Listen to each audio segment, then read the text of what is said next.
Welcome back to Booze and the Rocks. My name's David Edwards. And you know what? It's time for dessert. A pecan pie dessert. Let's get into it.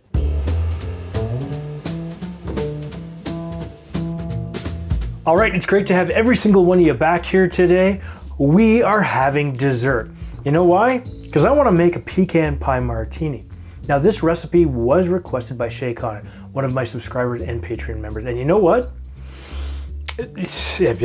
I just can't see a reason why not to do something that's dessert related, because I am a fan of dessert.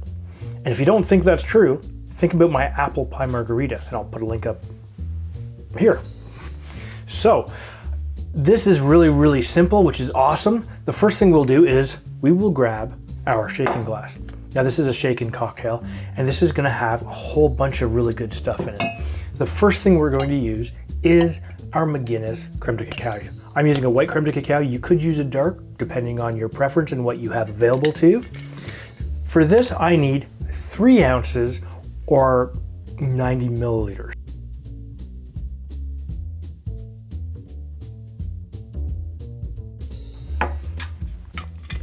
Next, you want a little bit of fire.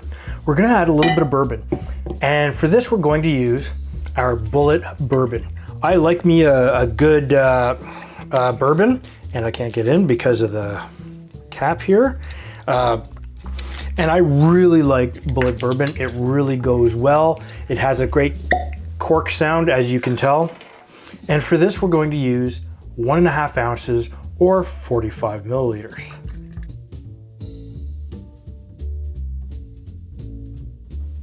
That's a fair amount of booze right there. But wait, we're not done. Next, you want a little bit of RumChata. Now, I've never tried RumChata on the channel here, so we're gonna have to pop this open and pop this open. Aha! And you know what? I'll grab my fancy little shot glass. Just have a bit of a quick sniff. Smells good. Smells like something I can't tell what it is. I can smell the rum in it though. Oh, coconutty rum. Oh, oh yeah, you know what? This is gonna be good. So for this, we need another 3 ounces.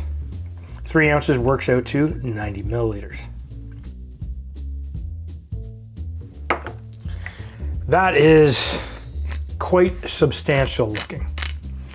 Now I'm supposed to shake this with a little bit of ice. Now, unfortunately, I didn't have any regular ice. However, you know what? We're gonna stop right here, and David is going to prep the glass first. So let's put this back here. This can sit here and continue to smell good, and I'll move this out of the way. So the first thing you need is your plate. You also need some pecans. So you're gonna take a couple of pecans and you're gonna destroy them. And bam, look at that. It is chopped. Special magic just here. Really, what you want to do is you're actually gonna, use a blender. You could chop it with a knife if you want, or beat the crap out of it with a hammer. I just don't happen to have my hammer here. And really, I'm too lazy right now to spend a lot of time doing that. So we have walnuts here. Actually, sorry, pecans. Now, what you're going to do is you're going to grab some of your caramel sauce. You want it warm enough that you can just do a little bit of that. You're going to take your martini glass, flip it upside down. Look at that, nice caramel rim. And then we're gonna come over here directly to our pecans. Oh, look at that. Absolutely tasty and good looking.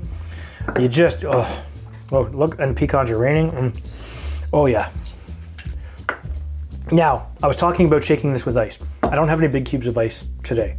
However, I do have some crushed ice, which means instead of shaking this for a good 10 to 15 seconds, I'll shake it for no more than 5 seconds, because the smaller ice will dilute easier. Much faster, actually.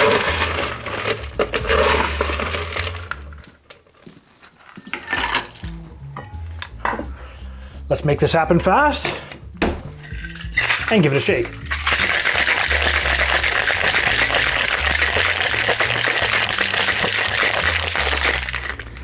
Oh yeah, look at that. Nice, simple, easy. Get that out of the way. Oh, that tastes good. Grab this. Grab your strainer of choice. In this case, I'm using my Hawthorne strainer. And you know what? I'm going to double strain this only because some of the ice was crushed.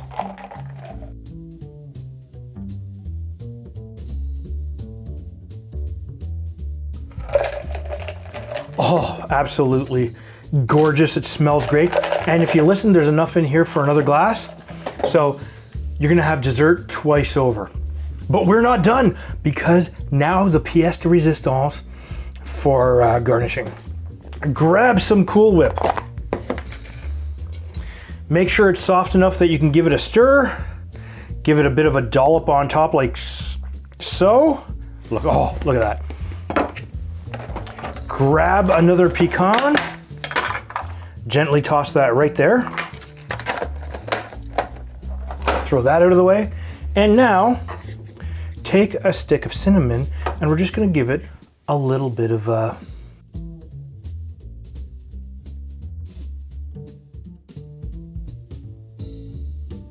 oh yeah. Oh, look at that. It smells great from here. You get the wafts of cinnamon. It looks beautiful with the chunks of nuts. And you know what? Absolutely gorgeous. Look at that. You can't say no to that. Smells good. You get the maple and cinnamon immediately from the pecans and from the cinnamon. You can get a little bit of the RumChata and the Creme de Cacao.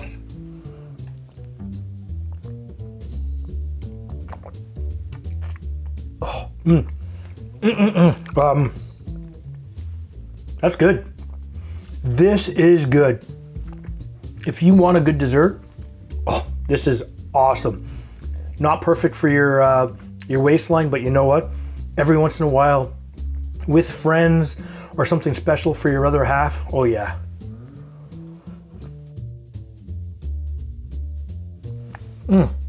Or even for yourself. You know what I'm gonna do?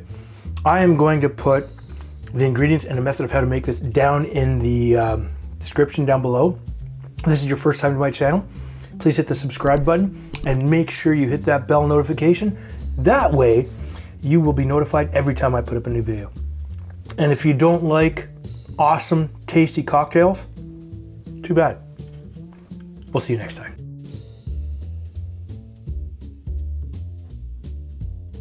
That's right, a pecan pan. That's right, a pecan pie dessert martini. Time for dessert. Ah shit, I spilled it.